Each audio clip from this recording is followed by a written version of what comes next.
Hello guys and gals, this is me Maximus Superior, and today we are reviewing Brainstorm, Transformers Generations Brainstorm. Now this was part of the 330 line. As you can see, the bio. Try to zoom in on it. There we go. You can pause or whatever if you want to read it. Twin blasters. Head converts to pilot. If you, well, in the United States anyways, the pilot had a name, which I forget, it was like Arc-9 or something. Arcana. I think it was Arcana. And, yeah. But I think they're going more the route of the Japanese headmasters, where they just were actually smaller Transformers and they had bigger bodies to go into or whatever. Which is actually a better idea because the whole US Headmaster series was pretty stupid. So, yeah. Could be, yeah, you got the standard generations thing. The toy right there.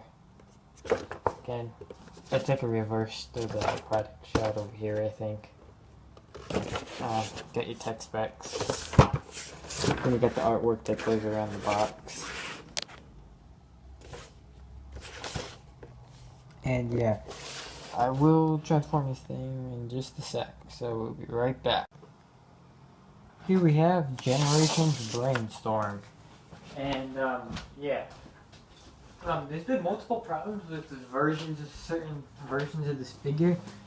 Like when people were first getting these, like around in November and stuff, the head was having an issue where it wouldn't come out. However, I just got mine recently, so it comes out just fine. Pop it back in. You get good postability in the head. Nothing too biggie, really. And yeah, the guns do come off. I prefer them on the shoulders, but I'll show you how they look like in the hands.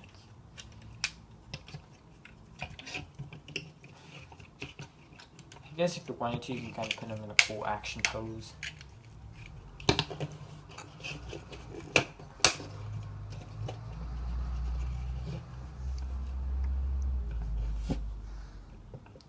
There you go. And yeah, I'll actually show you guys how to transform the head. It's very simple. Of course, that to let go of it. Voila. There he is. Now to transform the actual figure. I will be showing you guys how to transform this on screen. Unlike Megatron. Because he's actually very simple.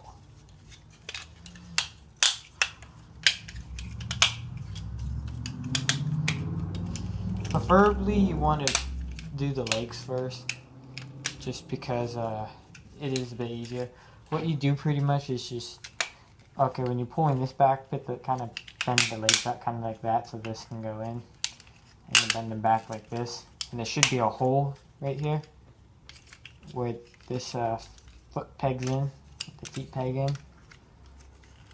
And then the cockpit, you lift that up.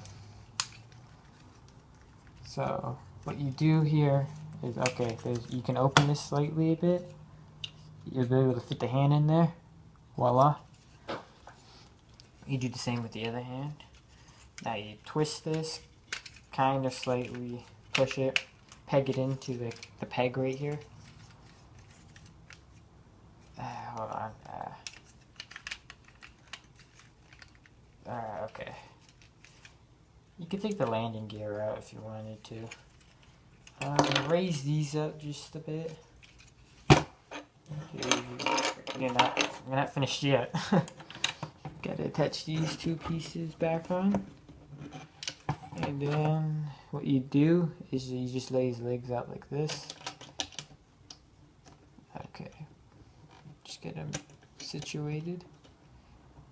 Close the hatch. There you go, you got Brainstorm vehicle mode. And yeah. Overall, it's a really great figure.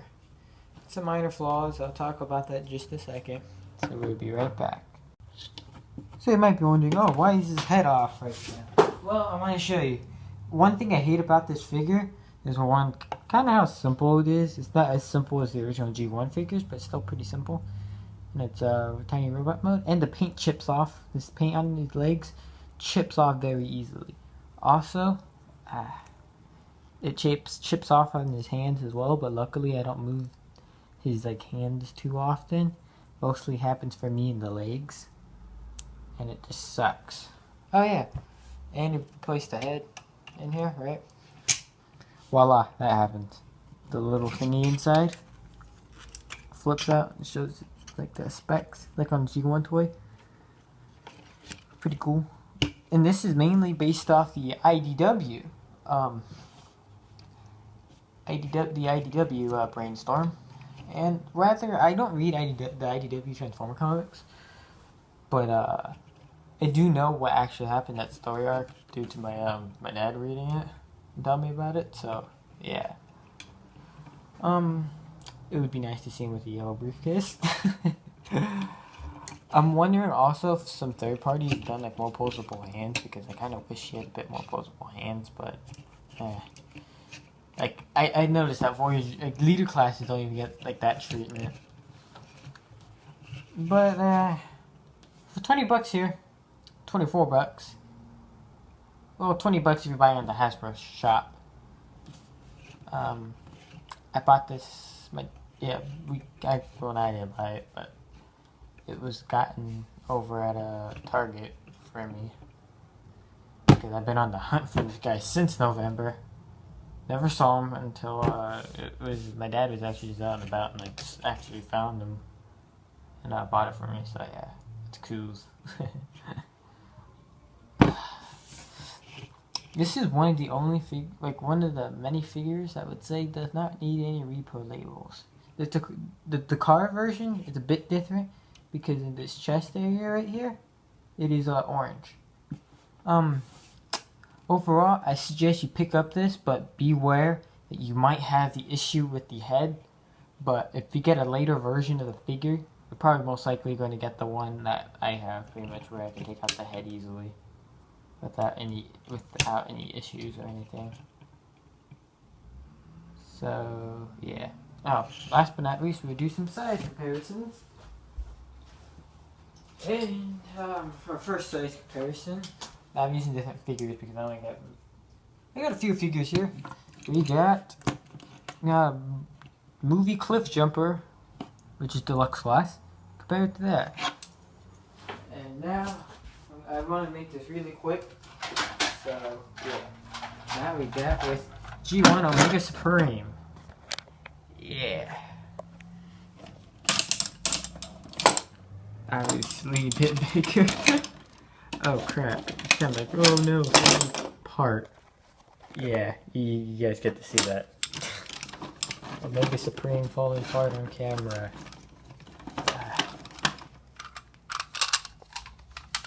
Yeah, there's a size comparison right there. He is much shorter than Omega Supreme.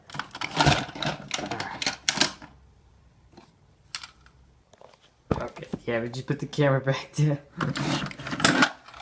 And last but not least, for the size comparison, I will bring out. Oh crap! Well, most of you guys, if you heard that sound, I don't know if my phone camera picked it up. I will do this eventually with the camera. So, oh crap! Don't worry about that. But well, not don't worry. Just yeah, I'll soon have that. So yeah. Well, I actually do have a camera, but I think it's dead right now, and I don't know what the charge is at. So yeah, I'm trying to transfer my Onslaught over here. So rather than make you guys wait, we'll be right back. Now we have our size comparison between Universe Onslaught, Universe 2.0 to be exact, Onslaught, and he's Ultra Class. And yeah, and then we got Brainstorm over here, which is smaller, but he's taller than most of the Voyagers, at least. as far as I've seen. I would have another Voyager, but I actually don't have another Voyager with me this moment. So yeah. Overall, would I recommend this? Yes, I would highly recommend this. Just be careful again of the head thing, the head issue with it getting stuck in here. If in that case, if what you probably should do is probably go back here, unscrew the back area, that whole back area to get it out, or get something to like kind of like jam into like the head. I mean, you probably want to screw the back area if it gets stuck in here, or quickly, if you want to do it quickly, just get something jamming in between here to get like leverage. That way you can have the thing pop out. But otherwise, if you don't have that issue, then yeah. And his head's a bit wobbly, so what I do, I'm going to show you guys a quick fix.